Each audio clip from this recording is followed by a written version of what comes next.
Sama aja. Kan itu kan emosinya mau dilemparin ke sosmed. Karena nggak bisa atau takut ngelemparin ke orang yang bersangkutan. Mau dipendam juga nggak enak. Mau disadari juga gimana kan gitu kan. Ya akhirnya gitu, bolak-balik aja.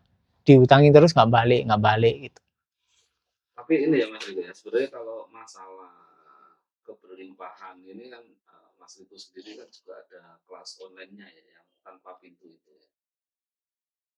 Mm-mm. Saya kan belajar di situ kan belajar kesadaran Mm-mm. basis keberlimpahan. Mm-mm. Sedikit review materinya bisa. Intinya gini, biasanya orang itu salah sangka keberlimpahan itu sekali dapat uang besar, misal miliaran, kemudian kalian berusaha mempertahankan uang itu dengan penuh ketakutan. Suatu perbankan yang setiap hari mempunyai tugas menagih hutang dan mendengar keluh kesah debitur-debitur yang tidak bisa membayar hutang. Terkadang kita terseret dalam alur cerita dari debitur itu. Bagaimana penjelasan Mas Riko menyikapi fenomena tersebut dan supaya vibrasi kita sebagai si penagih hutang itu tetap positif.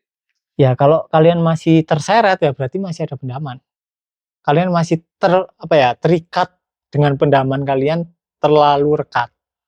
Kalau kalian sudah nggak teridentifikasi dengan misal Riko lah, Riko misal debt collector. Nah kebetulan Riko itu punya emosi, pendaman emosi, kekurangan. Nah ini dalam kehidupan sehari-hari kurang tersadari karena nggak muncul secara besar intensitasnya. Tapi ketika dia nagih utang terus dapat keluh kesah dari debitur, akhirnya kan muncul. Nah yang muncul itu kan yang keluh kesah kan cuma memicu doang. Tapi pendamannya memang sudah ada di dalam diri kita. Nah artinya debiturnya adalah pembawa pesan dari Tuhan. Ini loh kamu masih ada pendaman.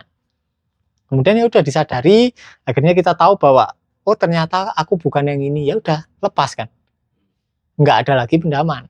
Rikonya juga nggak ada. Oke, katakanlah pendamannya selesai ya. Tapi kan ketika posisi kita sebagai DC debt collector itu tersebut, kan Bank Li itu harus bawa tagihan dari nasabah. Sedangkan nasabahnya keluarnya seperti itu tadi semua. Nah ini gimana caranya kita supaya nanti ke atasan, ke bos kita itu tugas kita terselesaikan. Padahal narik utang ini kan juga susah-susah gampang. Nah sekarang gini, kenapa kok yang kena debitur tersebut sampean bukan temennya? Mungkin temennya gampang, sampean kok enggak? Ya terkait sama pendamannya masing-masing. Pasti ada kaitan.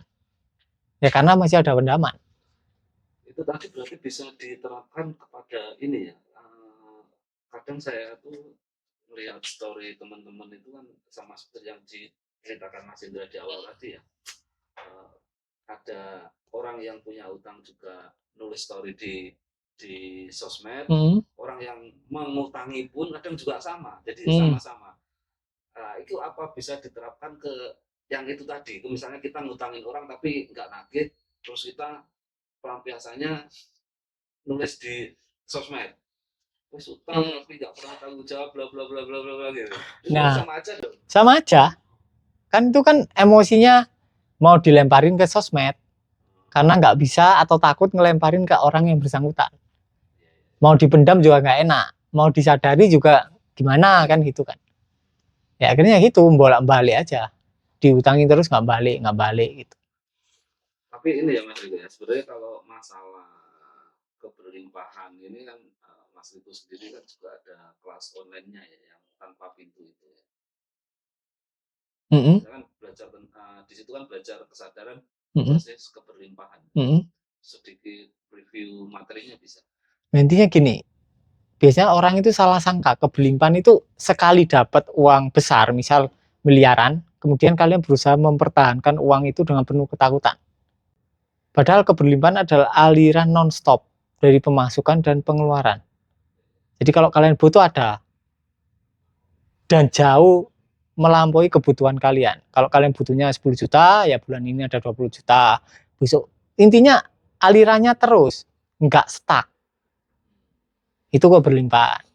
Tapi kalau kalian cuma ingin dapat miliaran, terus kalian berusaha mempertahankan dengan penuh ketakutan, ya itu namanya bukan keberlimpahan. Keserakahan. Maksudnya keserakahan. Ya orang keserakahan kan harus mempertahankan kekayaannya dengan penuh ketakutan. Nanti itu ya di tanpa pintu step by step diajarin ya Mas ya. Rilis emosinya. Ada. Ya jadi buat teman-teman yang mau masuk tanpa pintu nanti bisa ini di Ngaji Roso, nanti akan di-share Mas Hendra linknya untuk pendaftarannya.